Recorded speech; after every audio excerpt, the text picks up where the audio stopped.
ಅಧ್ಯಕ್ಷರೇ,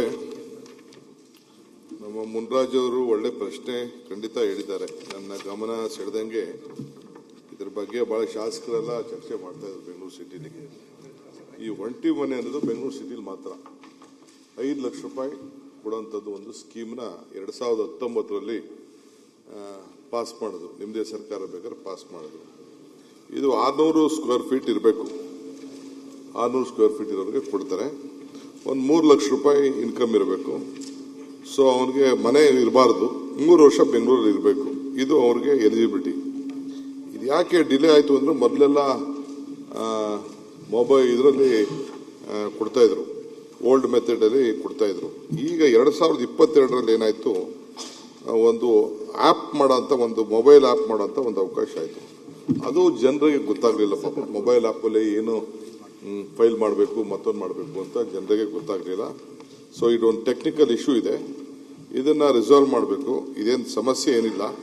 2025ರಲ್ಲಿ ಈಗಾಗಲೇ ನಾವು ಈಗ 49ಕ್ಕೆ ಇವ್ರ ಕ್ಷೇತ್ರದಲ್ಲೇ 49 ಕೊಡಲಿಕ್ಕೆ ಫೈಲ್ ರೆಡಿ ಆಗಿದೆ. 164 ರೂಪಾಯಿಗೆ ಒಟ್ಟು 1229 ಮನೆಗಳು ಬೆಂಗಳೂರಲ್ಲಿ ಈ ರೀತಿ ಇಂಥ ಪಾಸ್ ಆಗಿದೆ. ಸೊ ಅದಕ್ಕೆ ಮೊಬೈಲ್ ಆ್ಯಪ್, ಅದಕ್ಕೆ ನಾನೀಗ ಆಫೀಸರ್ಸ್ ಹತ್ರ ಅದನ್ನೇ ಮಾತಾಡ್ತಾ ಇದ್ದೆ ನಾನು. ಸೊ ಈಗ ಸದ್ಯಕ್ಕೆ ಮುಂದಕ್ಕೆ ನೋಡೋಣ. ಈಗ ಎಕ್ಸಿಕ್ಯೂಟಿವ್ ಇಂಜಿನಿಯರ್ ಲೆವೆಲಲ್ಲೇ ಆ ಮೊಬೈಲ್ ಆ್ಯಪ್ನ, ಯಾಕೆಂದ್ರೆ ಪಾಪ ಅವ್ರಿಗೆ ಎಜುಕೇಷನ್ ಇರಲ್ಲ, ಅವ್ರಿಗೆಲ್ಲ ಮಾಪ್ ಮಾಡಬೇಕು, ಯಾವ ರೀತಿ ತೋರಿಸ್ಬೇಕು, ಯಾವ ಸ್ಟೇಜಲ್ಲಿ ಕೊಡಬೇಕು ಅನ್ನೋದು ಗೊತ್ತಾಗಲ್ಲ. ಯಾಕೆಂದ್ರೆ ಎಲ್ಲ ಫೋಟೋ ಹಿಡಿಬೇಕು, ವಿಡಿಯೋ ತಗೋಬೇಕು, ಮನೆ ಕಟ್ಟಿದಾನ, ಪಕ್ಕದ ಮನೆ ತೋರಿಸ್ಬಿಟ್ಟವನ, GPS ಮಾಡೋಣ, ಇವೆಲ್ಲ ನೋಡಬೇಕಾಗಿದೆ. ಸೊ ಈಗ ಸದ್ಯಕ್ಕೆ ತಮ್ಮ ಒತ್ತಡದ ಮೇಲೆ ಇದನ್ನ ಓಲ್ಡ್ ಸಿಸ್ಟಮ್ ಅಲ್ಲೇ ಎಕ್ಸಿಕ್ಯೂಟಿವ್ ಇಂಜಿನಿಯರ್ ಲೆವೆಲಲ್ಲೇ ಬಿಲ್ನ ಇಶ್ಯೂ ಮಾಡೋಕ್ಕೆ ತೀರ್ಮಾನ ತೆಗೆದುಕೊಳ್ಳಿ. ಅಧ್ಯಕ್ಷ, ಇದು ಉಪಮುಖ್ಯಮಂತ್ರಿಗಳು ಹೇಳಿದ್ ಕರೆಕ್ಟು. ಮೊದಲೆಲ್ಲ ಆನ್ಲೈನಲ್ಲಿ ಅರ್ಜಿ ತಗೊಂತಿದ್ರು, ಕಟ್ಟಿರೋ ಮನೆಗೂ ತಗೊಂಡ್ಬಿಡ್ತಾ ಇದ್ರು. ಈಗೇನಾಗಿದೆ, ಆನ್ಲೈನಲ್ಲಿ ಅರ್ಜಿ ತಗೊಂಡು ಫೌಂಡೇಶನ್ ಹಾಕಿದರೆ ಒಂದು ಕಮಿಟಿ ಮಾಡಿದ್ದಾರೆ ಸೆಲೆಕ್ಟ್ ಮಾಡೋಕ್ಕೆ. ಈ ಫಲಾನುಭವಿಗಳನ್ನ ಸೆಲೆಕ್ಟ್ ಮಾಡೋಕ್ಕೆ joint commissioner, executive engineer, chief engineer, ಸ್ಥಳೀಯ ಶಾಸಕರು ಎಲ್ಲರೂ ಸೇರಿ ಒಂದು ಸಮಿತಿ ಮಾಡಿದ್ದಾರೆ. ಆ ಸಮಿತಿಯಲ್ಲಿ ಪಾಸ್ ಆದವರು ಫೌಂಡೇಶನ್ ಹಾಕಿದರೆ ಅಲ್ಲಿ ಲೋಕಲ್ನ AWE ಮತ್ತು ಎಕ್ಸಿಕ್ಯೂಟಿವ್ ಇಂಜಿನಿಯರ್ ಹೋಗಿ ಫೋಟೋ ಹಿಡಿದು ಅಲ್ಲೇ ಅಪ್ಲೋಡ್ ಮಾಡಬೇಕು.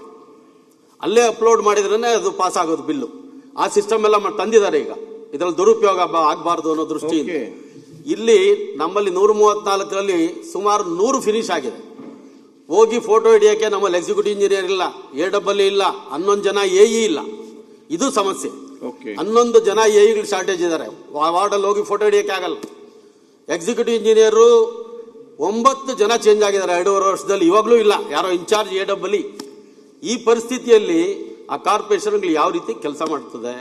ಅದಕ್ಕೋಸ್ಕರ ದಯಮಾಡಿ ಮುಖ್ಯಮಂತ್ರಿಗಳು ಬೆಂಗಳೂರಿನ ಸ್ವಲ್ಪ ವಿಶೇಷ ಗಮನ ಕೊಟ್ಟು ಇಂಥದ್ದನ್ನೆಲ್ಲ ತ್ವರಿತವಾಗಿ ಆ ಬಡವರಿಗೆ ಅಂತ ವ್ಯವಸ್ಥೆ ಮಾಡಬೇಕು ಅಂತ ನಾನು ನಿಮ್ಮಲ್ಲಿ ವಿನಂತಿ ಮಾಡ್ತೀನಿ.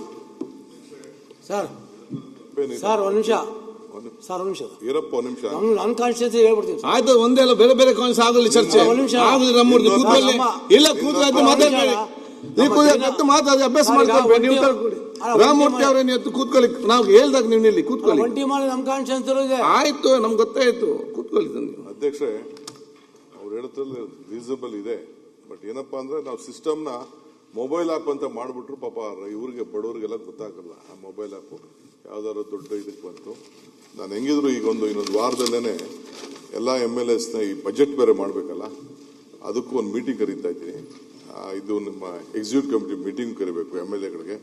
ಆಗ ಇನ್ನೇನಾದ್ರು ಯಾವ್ದಾದ್ರು ಸಿಸ್ಟಮ್ ಇದ್ರೆ ನೀವು ಮಾಡಿ. ಅವ್ರದ್ದು ಟ್ಯಾಕ್ಸ್ ವಿಚಾರ ಇದೆ, ನಿಮ್ದು ಒಂದು ಪ್ರಶ್ನೆ ಇದೆ, ಅದು ನಾನು ಆಮೇಲೆ ಉತ್ತರ ಕೊಡ್ತೀನಿ.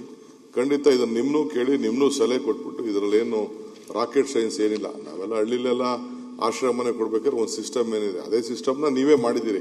2028ರಲ್ಲಿ ಮಾಡಿದ್ದೀರಿ. ಸ್ವಲ್ಪ ದುಡ್ಡು ಅಲ್ಲಿ ಕಡಿಮೆ ಇದೆ, ಇಲ್ಲಿ ಸಿಟೀಸ್ ಜಾಸ್ತಿ ಇದೆ. ವಿ ವಿಲ್ ಕನ್ಸಿಡರ್, ನಿಮ್ದು ಏನು ರಿಕ್ವೆಸ್ಟ್ ಇದೆ ಕನ್ಸಿಡರ್ ಮಾಡಿ ಆದಷ್ಟು ಜಲ್ದಿ ಬಿಲ್ನ ರಿಲೀಸ್ ಮಾಡಿಸಕ್ಕೆ ನಾನು ಡೈರೆಕ್ಷನ್ ಕೊಡ್ತೀನಿ. ನಿರ್ಭೀತ, ನಿಷ್ಪಕ್ಷಪಾತ, ವಿಶ್ವಾಸಾರ್ಹ ಸುದ್ದಿಗಳಿಗೆ ಮತ್ತೊಂದು ಹೆಸರಾಗಿರುವ ನ್ಯೂಸ್ 18 ಕನ್ನಡ ಈಗ ಆಪ್ನಲ್ಲೂ ಲಭ್ಯವಿದೆ. ದಯವಿಟ್ಟು ಇಲ್ಲಿರುವ QR ಕೋಡ್ ಸ್ಕ್ಯಾನ್ ಮಾಡಿಕೊಂಡು ಆಪ್ ಡೌನ್ಲೋಡ್ ಮಾಡೋದಕ್ಕೆ ಮರಿಬೇಡಿ. ನಿಮ್ಮ ಬೆಂಬಲ ಹೀಗೆ ಸದಾ ನಮ್ಮೊಂದಿಗಿರಲಿ. ಧನ್ಯವಾದ.